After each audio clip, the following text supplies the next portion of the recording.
for giving me the opportunity to work on this project. It's so great to be born and raised here and to come back and be able to work on something like this.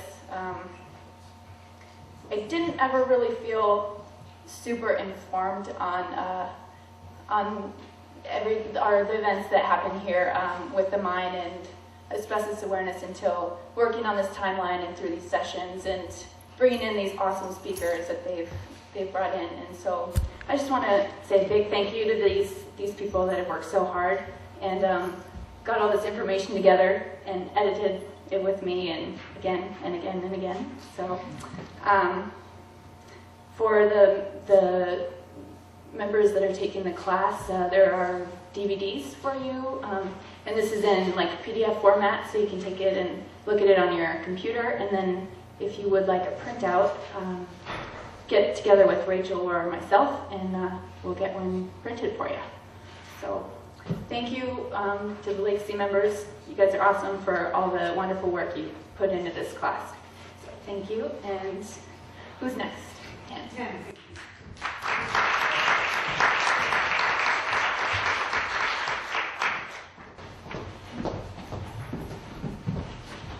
So my name is Tanis Hernandez. I work at the Card Clinic and I'm also a member of the Libby Legacy group.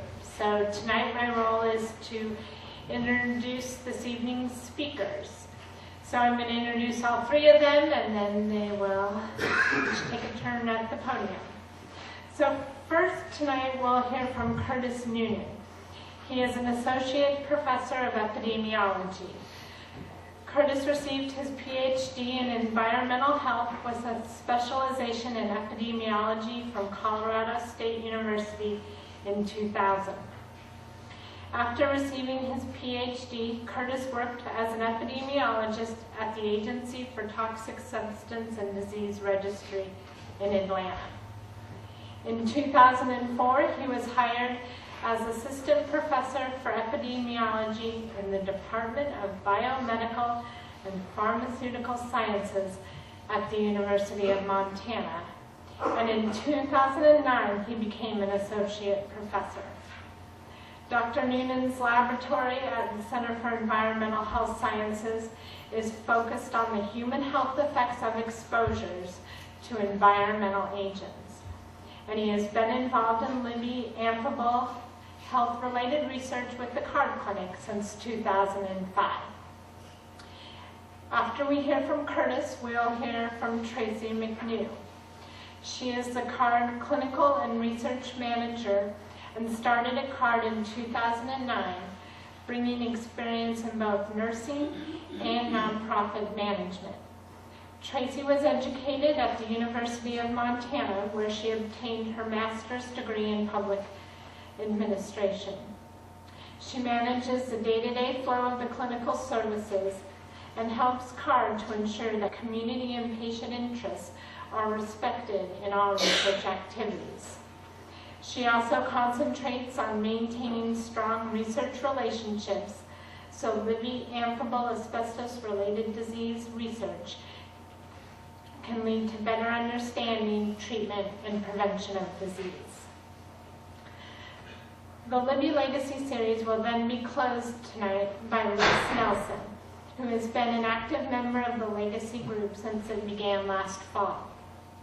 Les Nelson earned his Bachelor's of Mechanical Engineering from the University of Minnesota. After working for 10 years in research and development in the government and private sector, he worked independently in a self-employed status for another 10 years.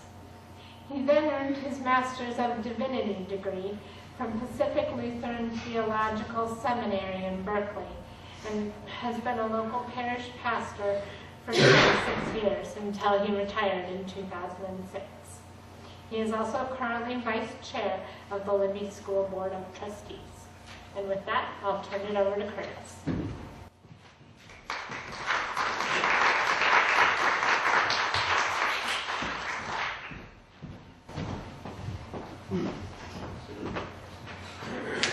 Okay. Thank you, Tanis. And thanks to everyone who was involved in organizing this Libby Legacy project, curriculum. It seems like it has been a tremendous success, and it's just great to be a part of it. I've known Gene Reckon for several years now.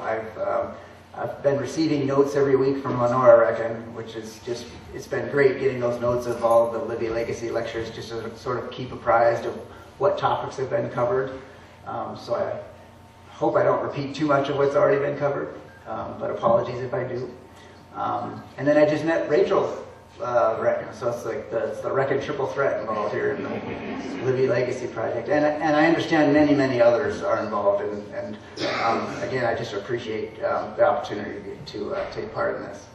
So before I start, I want to start with a couple of digressions, I guess. So as Tanis indicated, I'm an epidemiologist, which means that I study disease in human populations and try and understand what the determinants or risk factors are for diseases in human populations.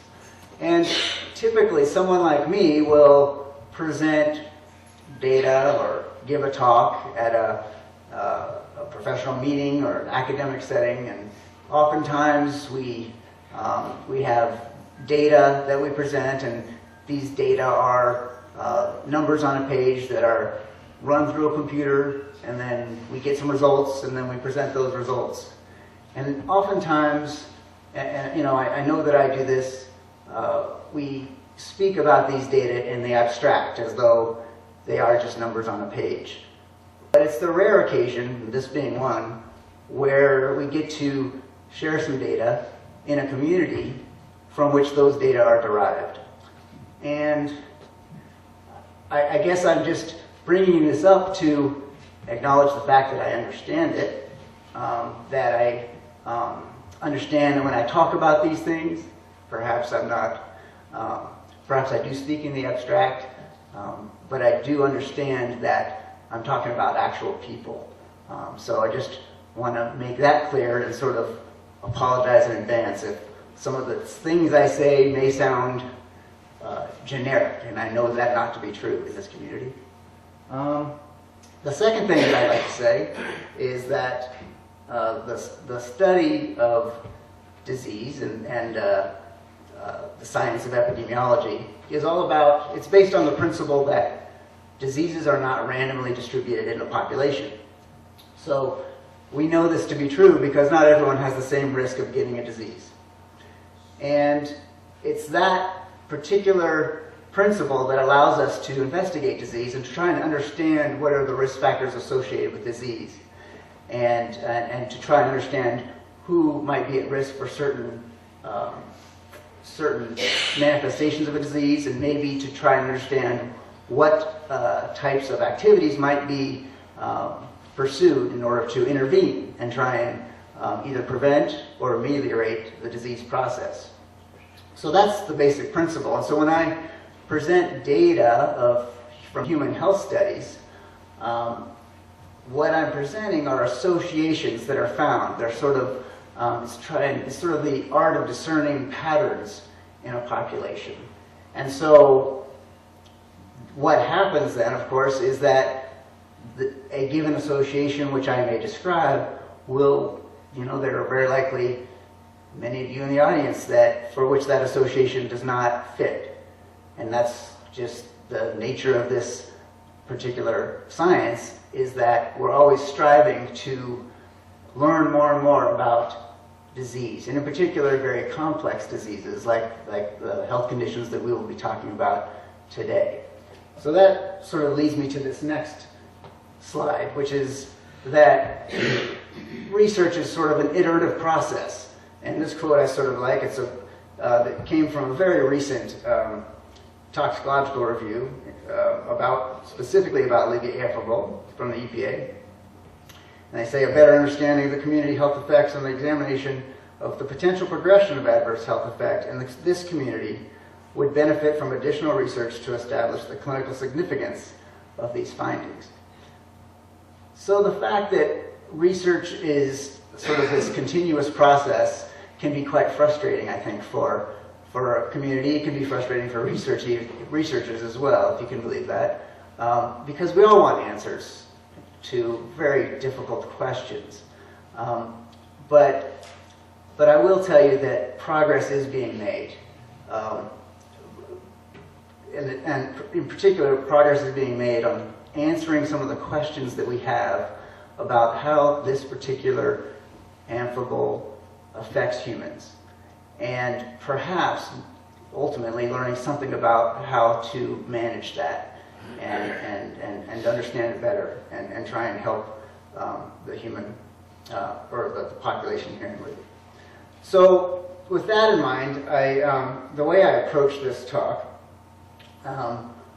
is I decided that I would identify the sort of more recent human health studies that have been conducted in this population, and where possible I would point to some of the findings and then what sorts of additional questions those findings would lead to.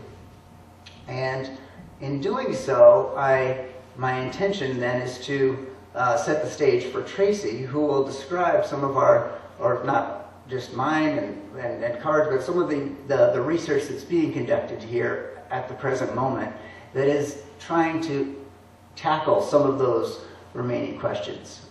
So that's how I'm going to be approaching it. As I said, I'm going to be covering some of the human health studies that have been conducted here.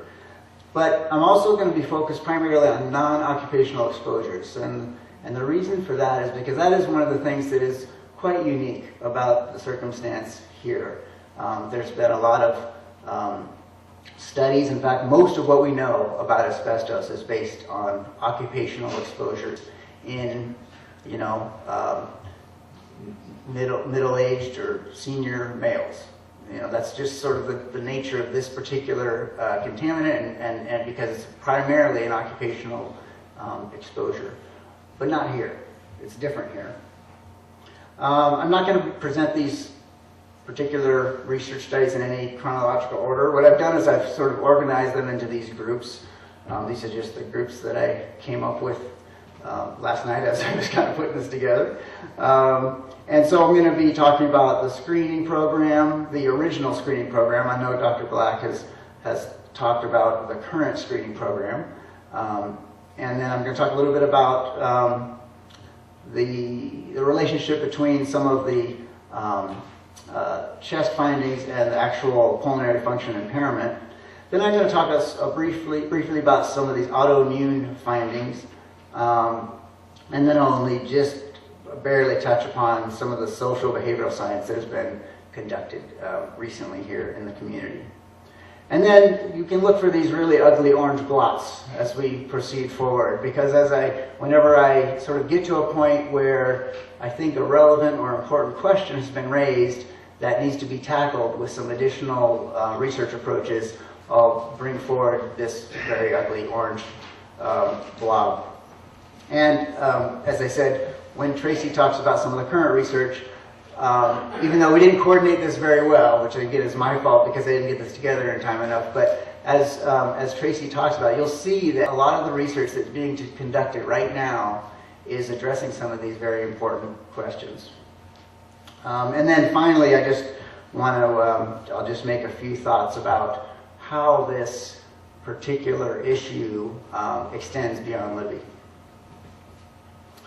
Okay, so for starters, I'm going to talk about the screening program. This is the screening program that occurred back in 2000, 2001.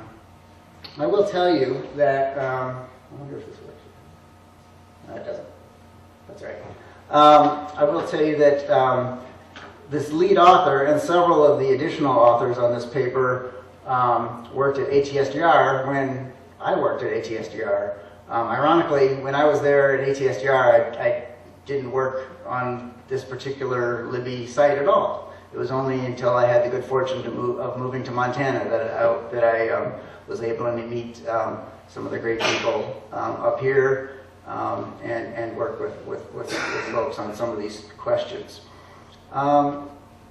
So, as many of you know and recall, The screening program in 2000-2001 involved lots of interviews and medical testing. I'm sure it was a very laborious thing to go through. There were two occurrences, July through November of 2000 and July through September of 2001. And those dates suggest to me that they couldn't get any pulmonologists to come up here in the wintertime.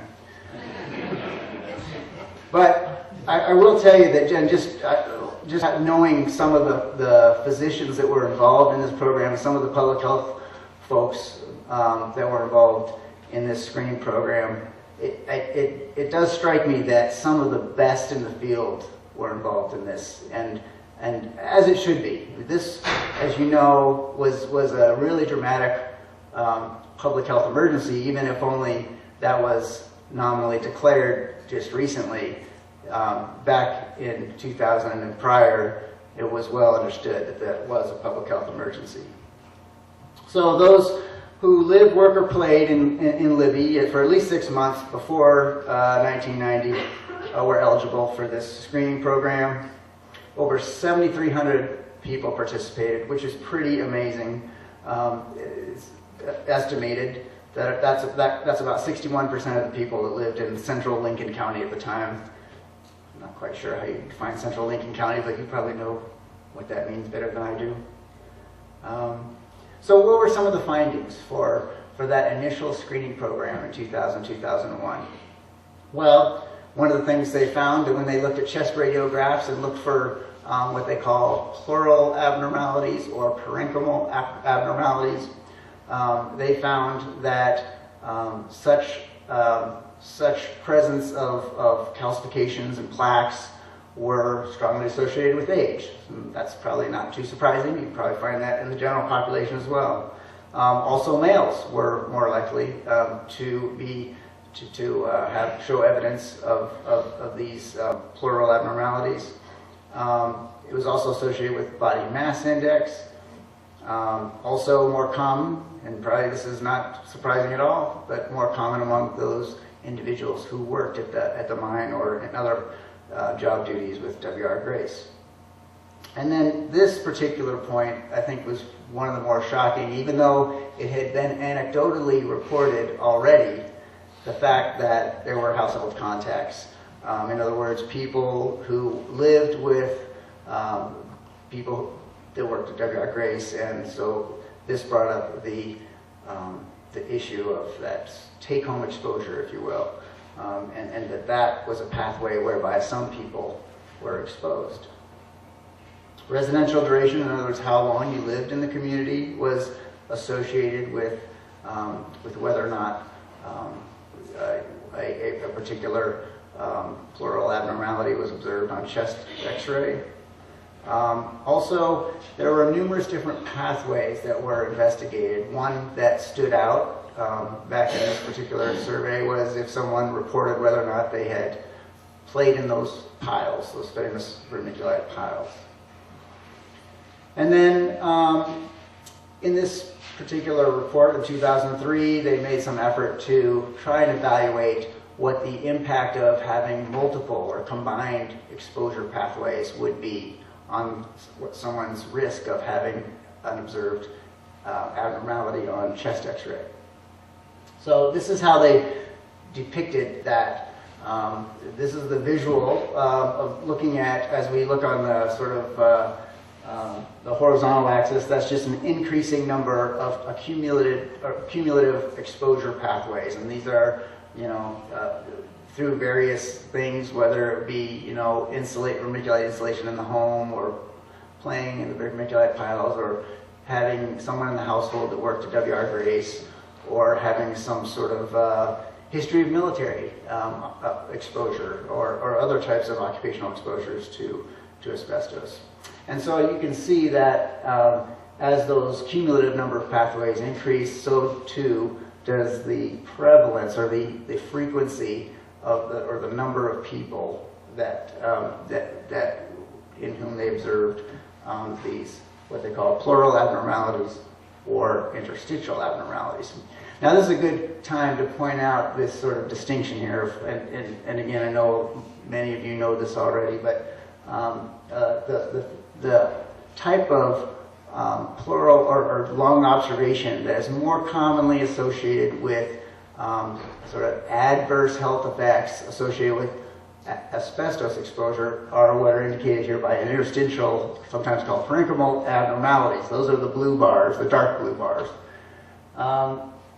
But what was clearly evident in this particular survey was that the frequency of pleural abnormality, so this is the space between the chest wall and the lung, calcifications or plaques, and there are different kinds, but any one of those different types of pleural abnormalities was very common in this population. So this particular figure, and just looking at the total number of exposure pathways, is a bit unsatisfying in terms of exposure. Someone like me who does epidemiology, exposure is sort of the most important thing in terms of understanding a risk factor's association with disease. So just adding up total number of pathways, it's one way to do it, but it's perhaps not the best way because you're sort of assuming that all different pathways have an equal value. So this is one thing, one of the questions that remains, and one of the items that needs to be addressed as we move forward in research.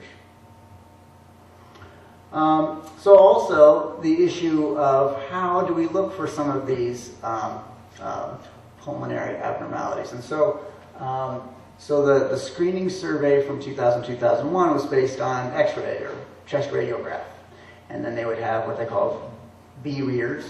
Radiologists look at the X-rays and they would sort of come to a consensus about what they saw. And as it turns out, chest radiographs are not nearly as sensitive in detecting certain things as what's called a high-resolution computed tomography or CT scan.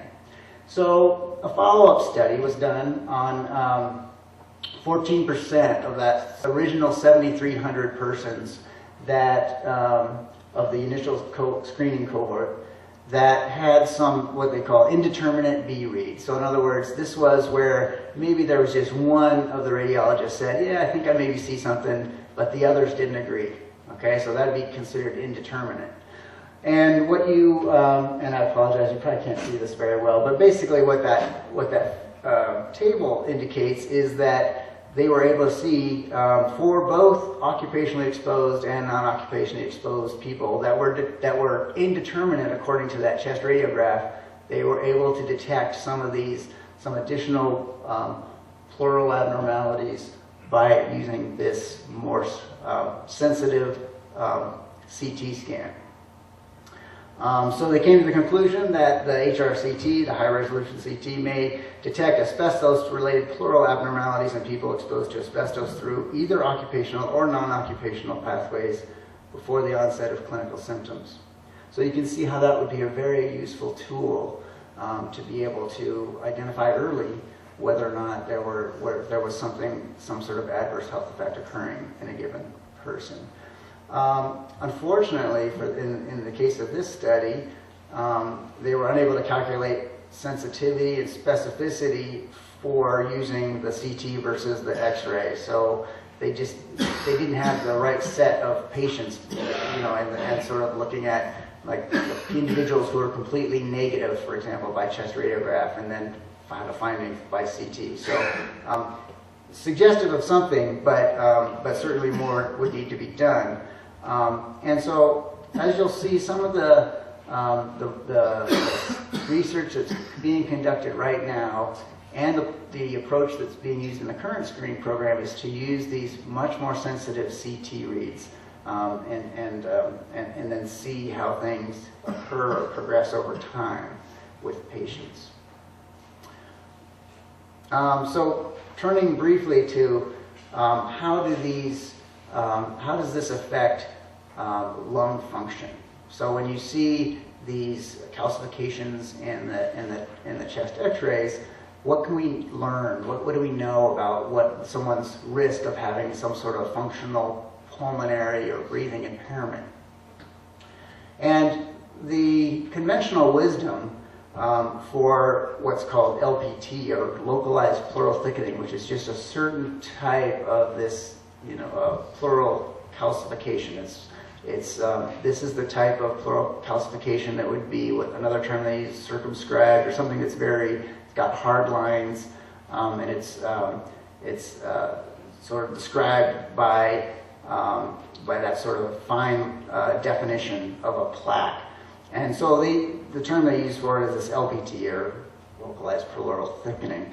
And what's commonly believed, or in most cases, is that such a thing is a good indicator of previous asbestos exposure, but not necessarily associated with adverse health effect.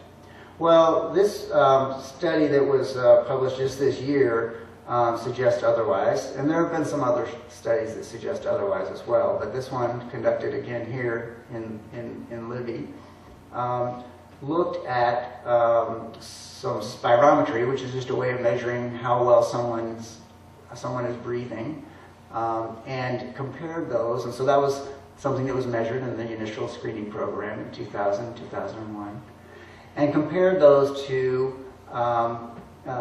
the LPT scores. So what they did is they looked at people that had the highest grade of LPT. In other words, they had the most scarring of this particular classification of pleural disease, compared to people that had no such scarring or on their lungs, no LPT.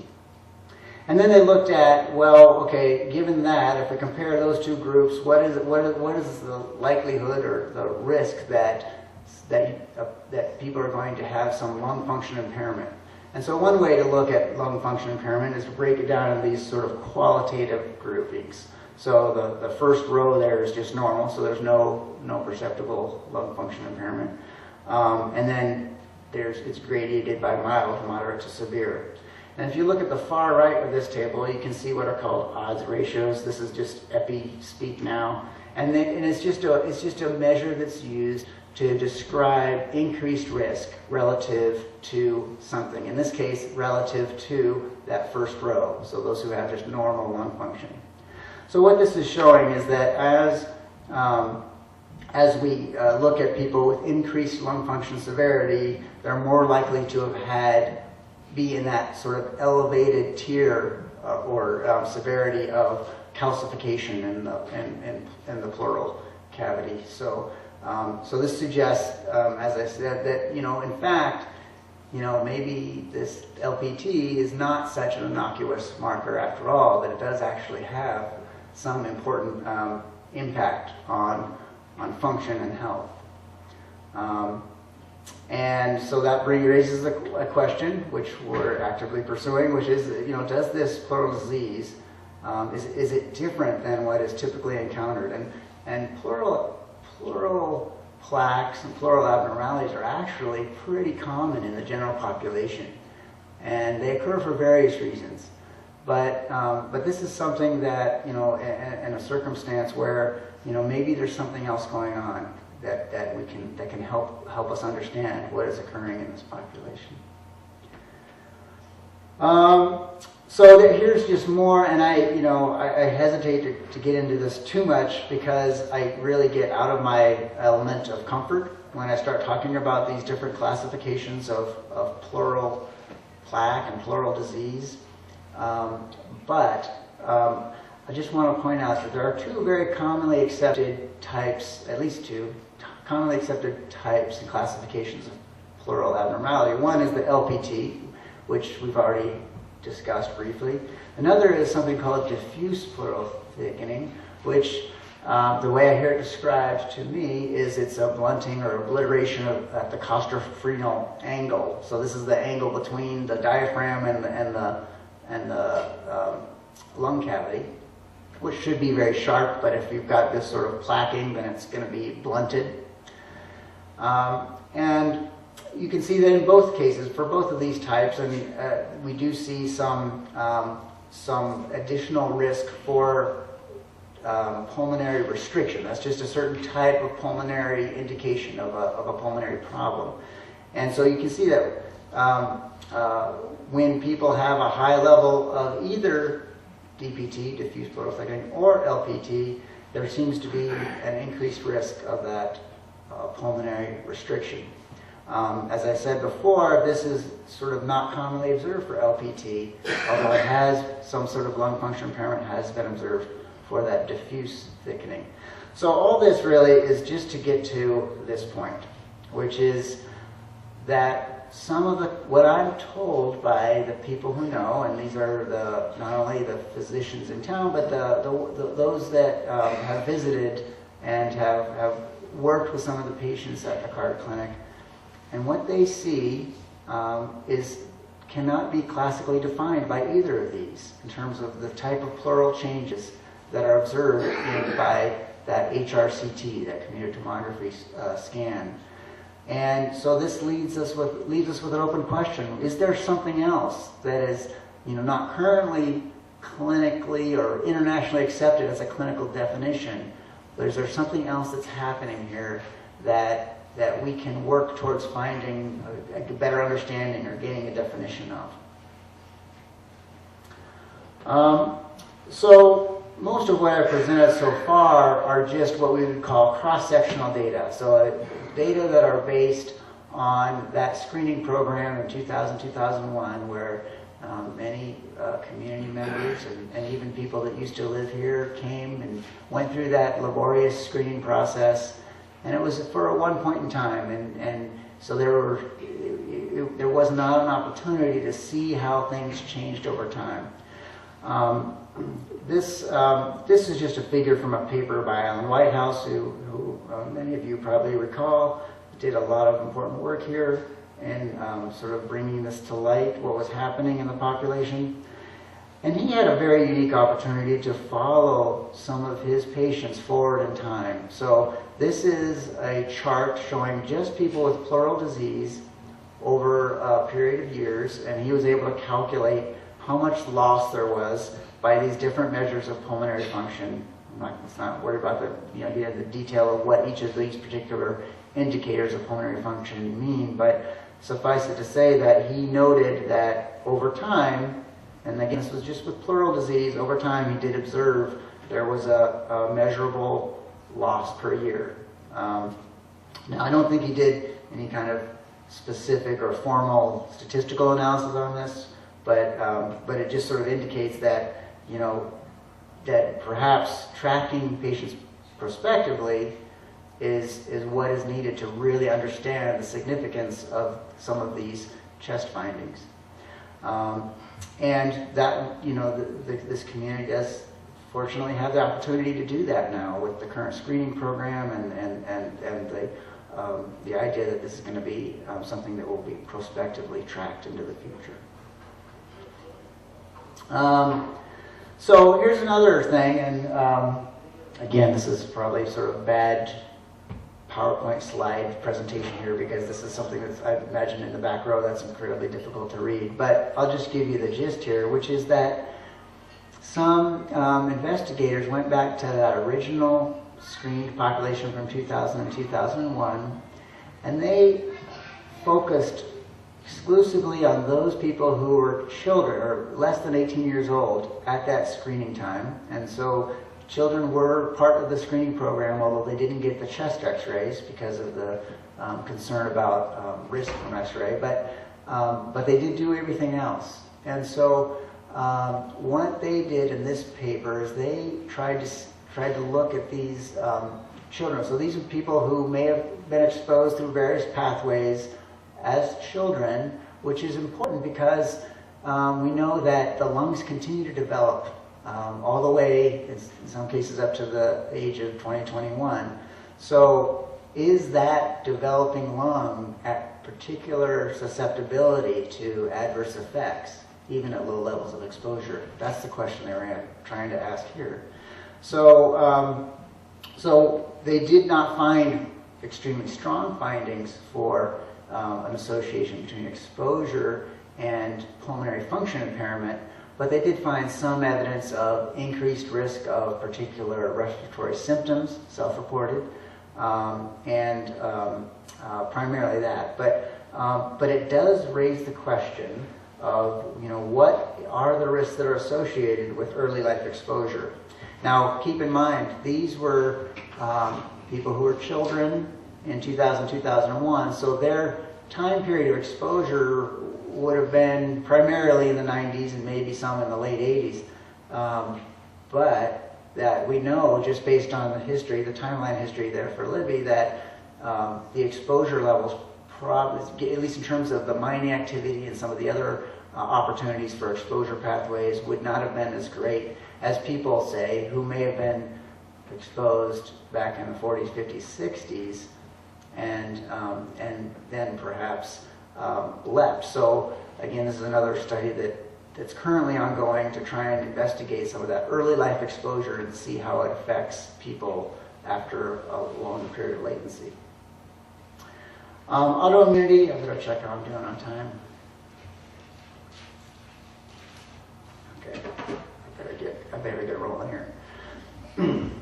So autoimmunity is a particularly interesting story for me because it's one of the areas that myself and my colleague Jean Pfau have been looking into. And so here's what initiated the interest. So of that initial population, the 7,300 or so, there were some 6.7% of those individuals had self-reported that they had lupus, scleroderma, or rheumatoid arthritis. Now, why did they even ask about those? Those are systemic autoimmune diseases that, in some cases, have also a pulmonary complication or manifestation associated with that condition. So they were collecting that information to see if it, to make sure that they understood all the comorbidities, the other illnesses that may have a bearing on some of the lung function tests. But if you compare that 6.7% of the screened population to what would be expected in the general population, one might expect to find much less than 1% of a given population to have any one or even all, a combination of those particular conditions. So we looked into some of the other data. We did find some additional evidence that suggests that this may be something worth investigating. And so what we did, first starting with some of Jean Pfau's work, who used to be at the University of Montana, she's now at Idaho State. She did just a quick sampling of some people in Libby, and this was in collaboration with people at CARD, and compared them with some people at Missoula that were, of similar age, gender distribution. And what she found, and this is just 3 different ways of looking at the same thing, so I'll just say it quickly, but basically what she found is that those people living in Libby had a much higher frequency of what we call anti-nuclear autoantibodies. And anti-nuclear autoantibodies are some indication that there may be an autoimmune response going on in the body. And autoimmunity is just a matter of your own body attacking your own cells. So anti-nuclear autoantibodies, ANA, can also occur in otherwise healthy individuals. As you can see in the Missoula population, which is the bar to the left of the figure that's labeled A, that there were quite a number of people that had positive antibody or autoantibody. But the proportion of individuals in the Libby group was much higher. And the other 2 figures are just different ways of describing the same thing. So what we did is we did a follow-up study, again focused primarily on the initial population of those who reported one of those systemic autoimmune diseases, and then we did a mail, and because people often question self-reporting, we did a follow-up and mailed out to those individuals who had reported in the initial screening whether or not they had one of those conditions. And we asked them, could you please confirm this, and was this condition you're reporting, was that condition diagnosed by a physician or a rheumatologist? So when we got our mailings back, we were able to find some number of 161 that reported one of those conditions. Most of them were rheumatoid arthritis, which is not surprising. It's the more common of the 3 conditions. And then we selected some individuals that did not have those conditions from the initial cohort. So what we found is just this relationship between one of these autoimmune diseases and exposure or reported exposure pathways. The other sort of interesting thing that we found, and I know I'm skipping past these slides fairly quickly, but I want to try to move along. The other interesting thing that we found is that there was a relationship between pulmonary function abnormality and reporting of autoimmune disease. There was also a relationship between some of the chest x-ray abnormalities and autoimmune disease. So this made us wonder if there's some sort of relationship between LA, indicated here, Libby amplible exposure, and some sort of autoimmune response and asbestos-related disease progression or disease progression. If there was some sort of interactive or synergistic thing occurring here. Again, this is something that's currently being researched. Gene Bao is doing really fascinating work on following up this story. So I just bringing this up just to show you that there are some other fields that are being investigated in this, in this community. And so these are 3 papers that are derived from studies that were conducted in this population, I think in all cases in collaboration with CARD. In fact, I can tell you that both Tanis Hernandez and Dr. Black are co-authors on all of these papers. But with these, this is outside of my area of expertise, but I'll just simply say that these are papers that are looking at the various social and community level support structure, social factors, that are associated with health and healing in a community. And I'll just mention one of the terms that is coined by, in that first paper, is a slow motion technological disaster. That's how one of our colleagues, Becky Klein, describes it. So this is just sort of a generic question that follows, which is what are the important social support, behavioral, and healthcare access factors that can impact the health of the population. So last couple slides, and then I'll hand it over to Tracy.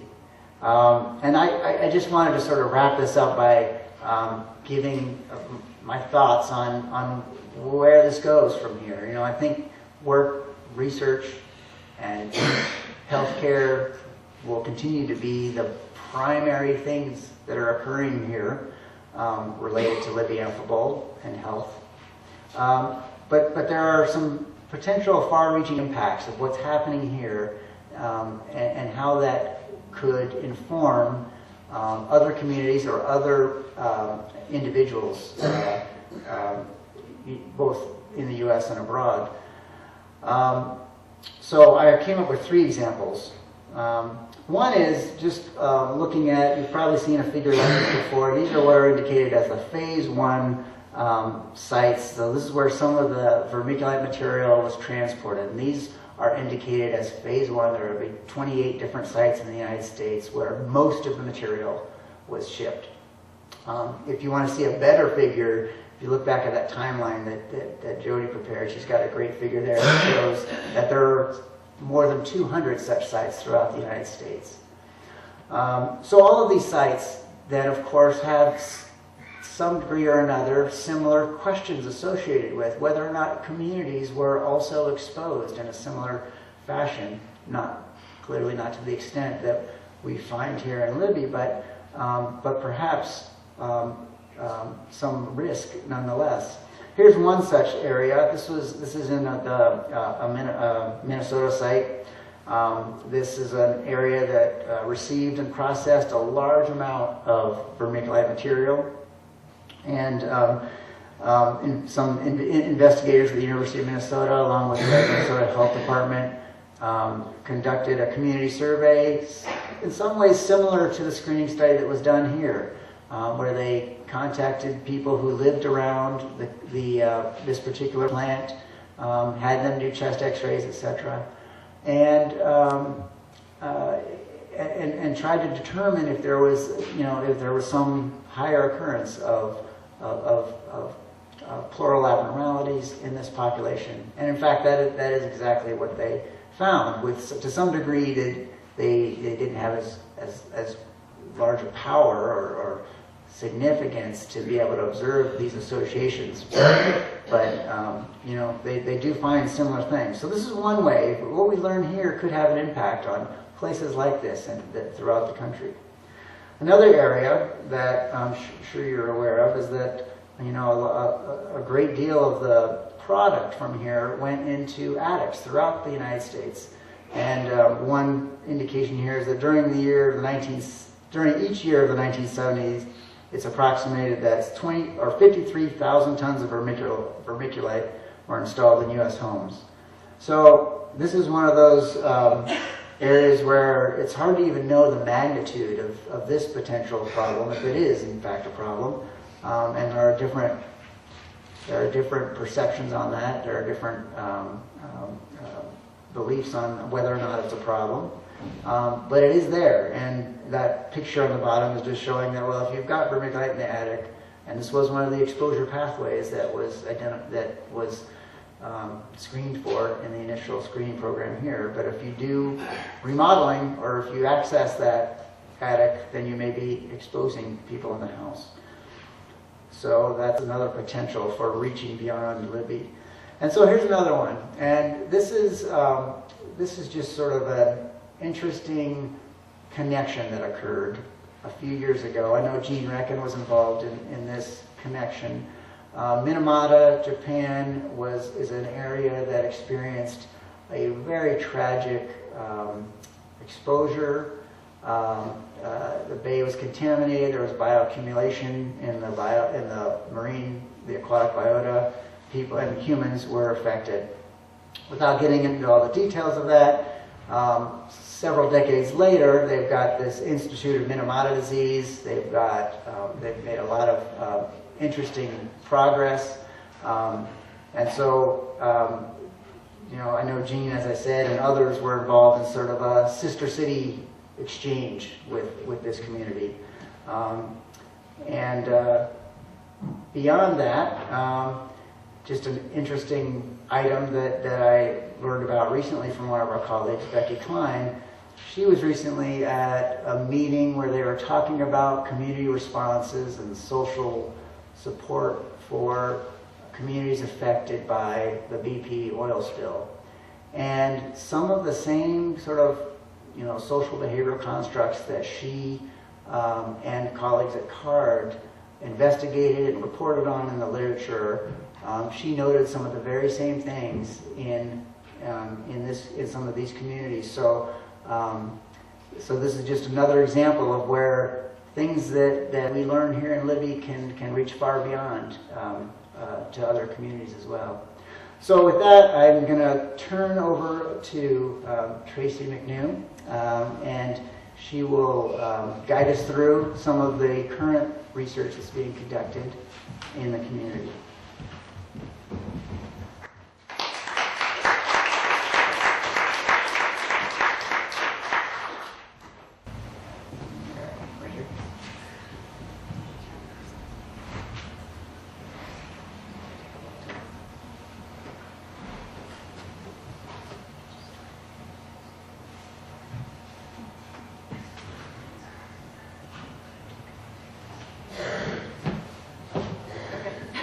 Thank you, Curtis. I'm Tracy McNew. I'm with the CARD Clinic. Can everybody hear me okay? Yeah. Right, so it looks like it is 4:52. So I'll try to go relatively quickly, but if you have any questions, feel free to stop me. I wanted to say kind of a recap of what Curtis just said. He reviewed the published human study articles involving Libby asbestos and highlighted interesting findings. I also want to point out that he really is a very valued research partner with the CARD Clinic. He does a lot with us, and we really appreciate his expertise. The objectives of what I was going to talk about is discuss current research questions, describe the studies that are addressing these questions, and then talk a little bit about the importance and implementation of research that's happening now and hopefully will happen in the future at CARD. So how do we develop a research question? Our questions are developed from our clinical observations. So they require a general understanding of the study area, which is the health effects of asbestos, and it requires the best available current information from past researchers, which is what Curtis just shared with us. So his example of autoimmune symptomology was the perfect example. Questions about Libby. Information is gained by meeting the healthcare needs of our patient population. So as we see patients who come into the clinic, we start to see these trends, and that's how we realize, oh, this could be something that is different. Providers have been formally educated on typical asbestos-related disease. In other words, what Curtis was talking about was occupational exposure, and how Libby is a little bit different from that. What they see in Libby is different, and this is how. Environmental exposure causes more serious health effects than we had expected. Normally, they thought health effects occurred from occupational exposure to asbestos. Pleural changes, which Curtis also talked about, cause health effects, and this is versus asbestosis, or the interstitial findings that were typically considered to cause health effects. Other unexpected health effects we see in Libby include diffuse pleural thickening, which Curtis described, and many that progress rapidly. We also see severe chest pain in our population. So the current research questions that this leads us to, and these are not all of them, there are a lot, but we are looking into defining autoimmune effects. And Curtis described that one pretty well. Understanding genetic predisposition. We see a trend in certain families. For example, there will be families who never had anything to do with the mine, but you see a lot of disease in that family. Some families, the whole family worked near the mine or spent time there, and they don't develop asbestos-related disease. So we think there might be some sort of a genetic connection. We're looking into defining the severity of the disease because it is different than typical asbestos disease. Addressing the psychosocial effects of asbestos disease in Libby. Characterizing unique clinical presentation that we see. Evaluating therapeutic outcomes. In other words, how do we treat it better? And understanding mechanisms of disease development. So why do these fibers get into our lungs and cause this disease? How does it happen, and how could we change that? So current CARD research. We have the CARD database, and the database talks about exposure, well, stores exposure and health information.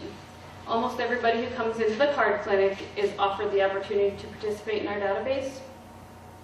We have the tissue and the blood bank so that we can store these for future research. We have a program called Libby Epidemiology Research Program, which has multiple parts, and I will go through each one of these parts with a slide to kind of talk about what it's addressing. And then we have the CHIEF study, which is Childhood Health Investigation and Exposure Follow-Up Study, and we also have psychosocial research. So the CARD database, this permits epidemiology studies, and that, like Curtis said, is patterns, causes, and effects of disease so that we can sort of understand from a broader point of view. Currently, we have over 2,500 data sets, and anybody who's ever been into the clinic knows that there's a lot of questions. So that's a lot of data that we have. It's about 20 or so pages of paperwork that you fill out. So it's an excellent resource for us to be able to understand and see trends. Our tissue and blood bank. Tissue samples allow us to look at how the fibers interact with the body. And so we've been keeping tissue since 2004, and blood as well. And blood allows us to do a number of different studies. We've done biomarker studies, we're doing autoimmune studies currently, and we're hoping to do genetic studies as we move forward. The CT progression, this is part of the LLP study. And we're creating and validating a tool to measure and describe what we're seeing in Libby, because it is different than what we see with chrysotile or occupational exposure to asbestos. We're trying to quantify progression, comparing disease from Libby exposure to commercial asbestos exposure. So with this study, we're working with the Mount Sinai School of Medicine in New York, and they have a group of people that were occupationally exposed to chrysotile asbestos. And so we're comparing all of our data with them to see what the differences are between Libby and the occupational exposure. Also part of LLP is the PAL study. This is pre-adult latency And Curtis had discussed this one as well. He was talking about what happens if you're exposed only as a child. These are people that were exposed while their lungs were developing, but who left the area. So we're just began this study. We don't have any results yet, but we have, I think, about 90 people already enrolled, so we're excited to be able to find out what this means, what it looks like years later. Severity index. This is part of LLP as well. We're measuring the severity of asbestos-related disease because there isn't a tool right now that measures severity. It's just looking at chest x-rays or CT scans. We're hoping to involve other things like pulmonary function, symptoms, and so that again is this study is still underway, so there won't be any results for a few years. The exposure matrix is going to help us quantify individual cumulative historic exposure. So this is going to let us know how much exposure people have had by living here and the things that they did here. And eventually that'll be correlated with disease severity so that we can better understand the dose response of Libby amphibole. The autoimmune outcome study is comparing the prevalence of autoimmune antibodies and systemic autoimmune diseases in chrysotile versus amphibole. And again, this is with the Mount Sinai School of Medicine in New York, so we're seeing if Libby is different than the occupational exposure. We're also exploring possible biologic mechanisms causing the health effects. So that's one of our more exciting areas of study, and that we're hoping to be able to find a way to help treat asbestos in the future. The chief study is working with the University of Cincinnati. And with this study, we're developing a longitudinal cohort to follow over time. The people that are participating in this study are 30 years old or less. Most of them participated in the original ATSDR studies that Curtis talked about in 2000-2001 as children. And so we have a lot of baseline data, and we hope to follow them over time. Right now they have low exposure and short latency. And this one, it's just finished the recruitment phase. We finished all of the data collection, and now we're starting to analyze the data. And so we owe a big thank you to the community because we exceeded the goal of people that we wanted to participate in this program. So we're over 300 people in this one.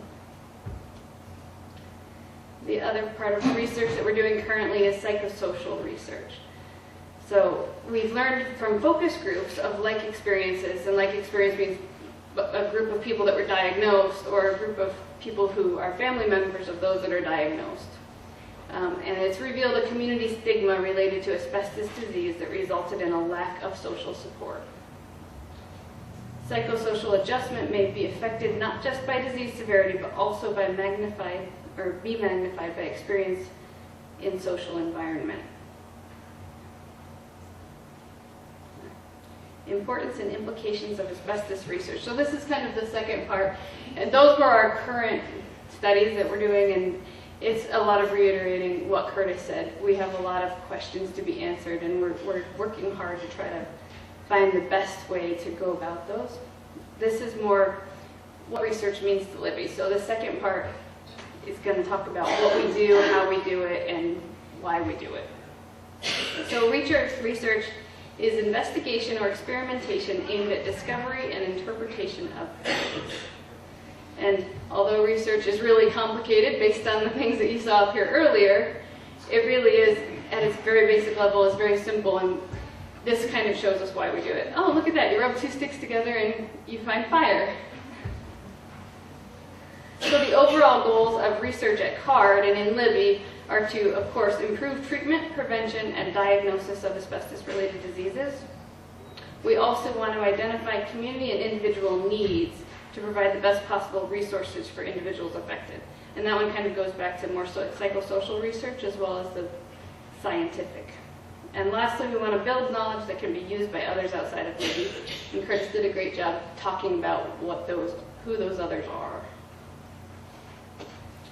Research has a community focus because if you want to learn about asbestos-related disease, you need to talk to the people who are exposed and are experiencing asbestos-related diseases. So community support is absolutely necessary to carry out this kind of research, and it's not just the people who are diagnosed. Everybody has been very helpful. When we do blood studies, you have to compare normal blood to blood of people with severe disease to blood of people with minimal disease. And so everybody's blood helps us, and everybody's participation really helps. A collaborative approach with equal involvement by all partners brings forth their unique strengths and unique perspectives, and that's what's important in coming to the right conclusions. So, CARD research is a community project. CARD's role in research, what we do is facilitate community participation. We try to make it as simple as possible. If you donate blood to CARD, we try to make sure that we get a few extra vials, because that way you can participate in 2 or 3 different projects without us having to draw blood 3 times. We protect the interests of the community, and we inform the experts based on what our patients and what the community says to us. And of course, the last bullet should have been the first one. Patients' healthcare always comes first. History of research at CARD. So CARD's vision from the very beginning included research, because exposure to this unique fiber mix, and there was a lot of people that were exposed. So implementation of that research began in 2002 when a volunteer from the community wrote a grant, and so $25,000 was secured.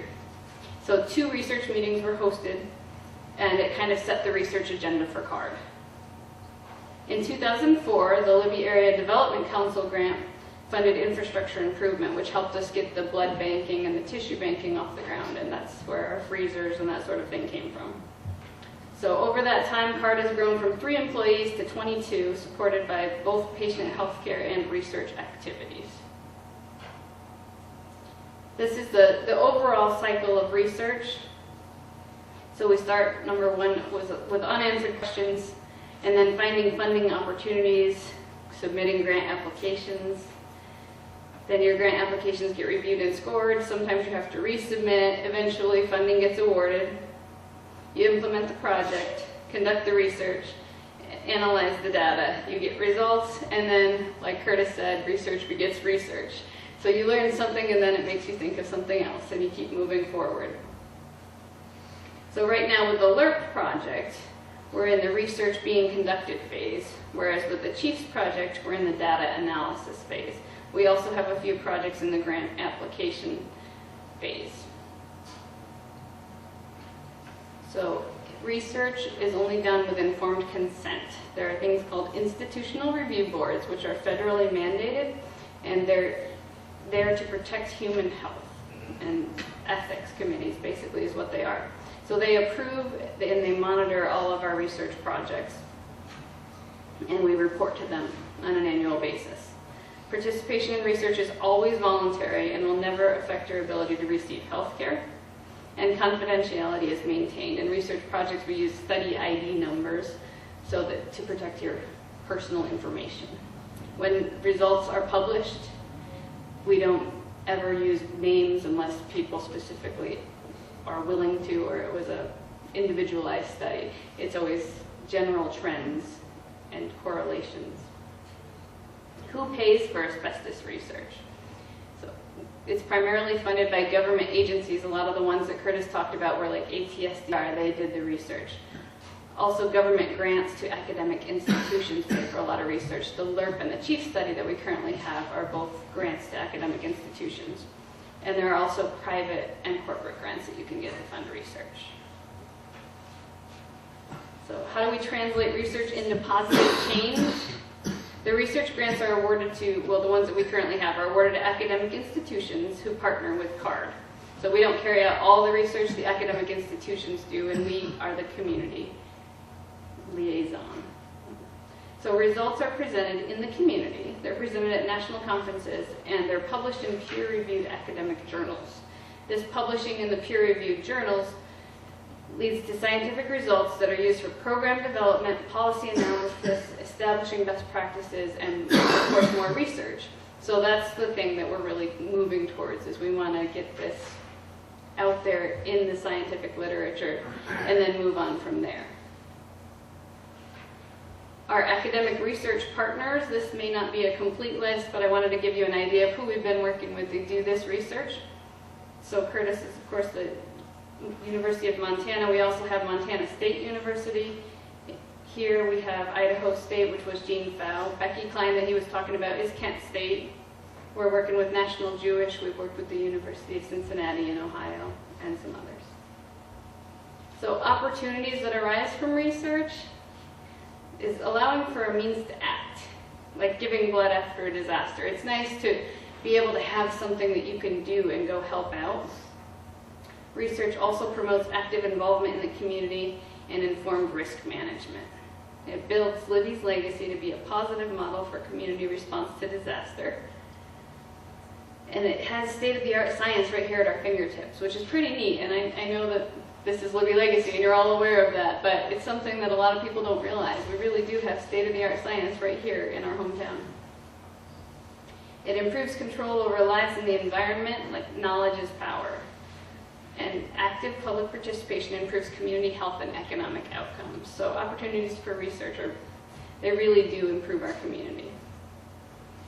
And I know that went really fast, but we have very little time. So thank you to the Libby Legacy Group for volunteering, getting everybody involved, putting this series together. That is an amazing timeline back there. I'm very excited to have one in our clinic. And thanks for all of the community support of our research. Does anybody have any questions? All right, then I'll turn it over to Les.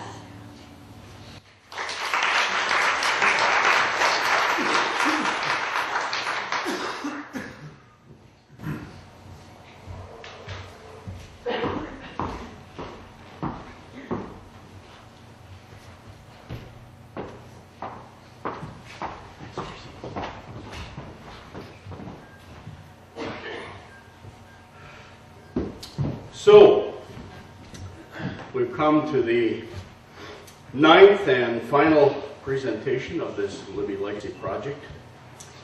It's always difficult for me to describe this project to others.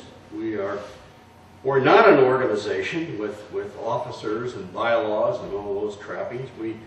We're just a group of people with a mutual interest in this community, its past, its future, who came together 13 months and some 30 meetings ago with some ideas.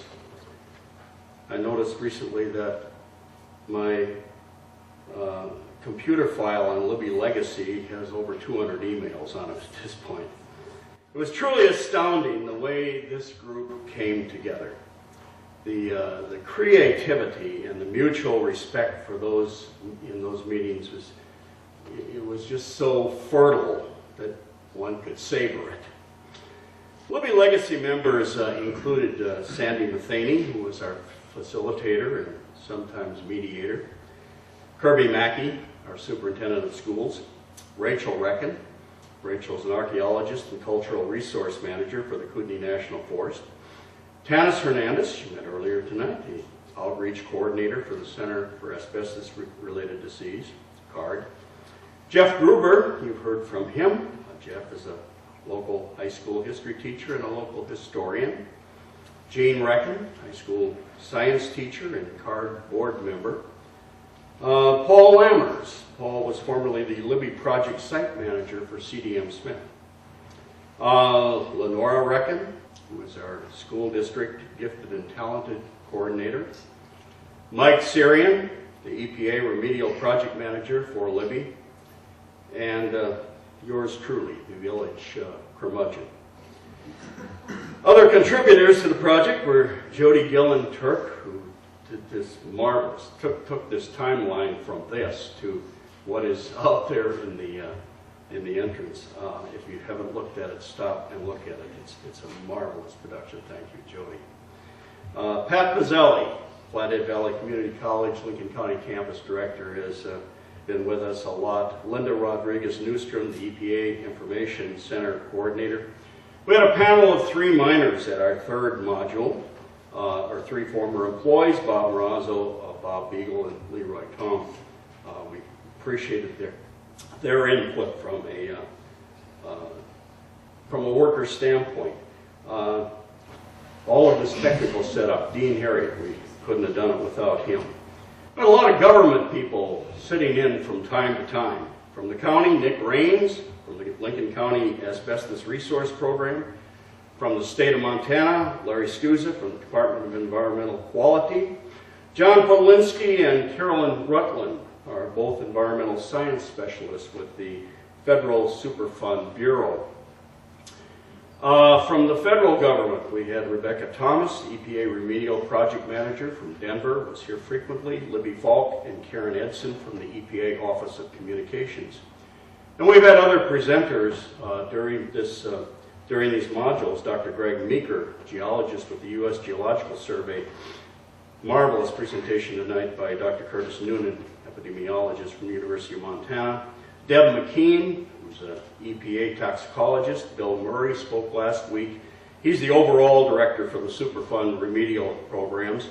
And then you just heard Tracy, did a marvelous job, the clinical and research manager at the Card Clinic.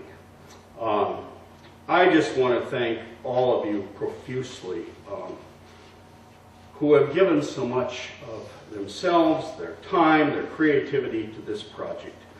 And above all, I want to thank you because you have turned out week after week to partake of these lectures, and without you, it would be for naught. I know too well the sound of one hand clapping.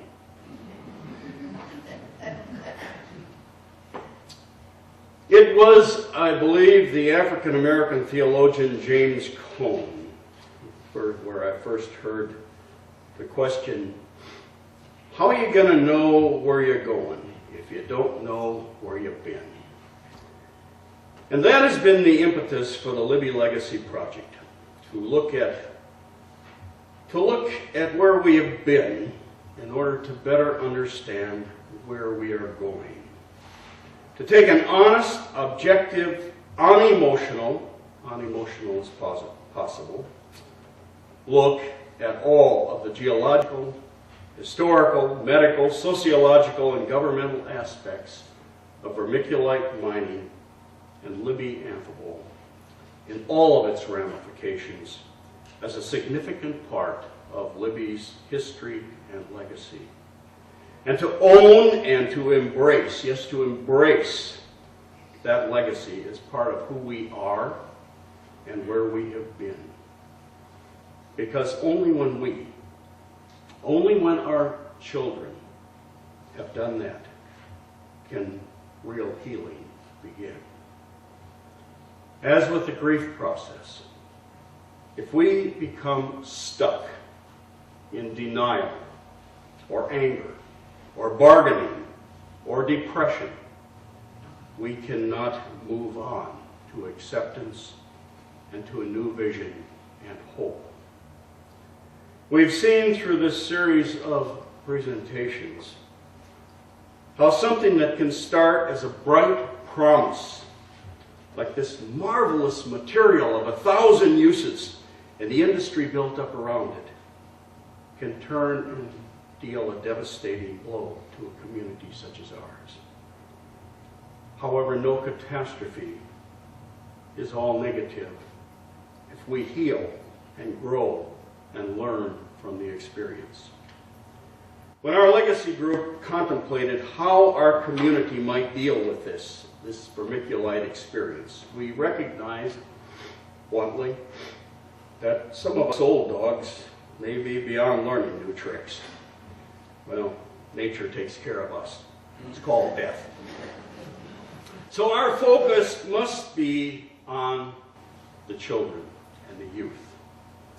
When our children study and embrace this part of Libby's legacy, they will come to understand that Grandpa's death and Mom's asbestosis are tragedies indeed.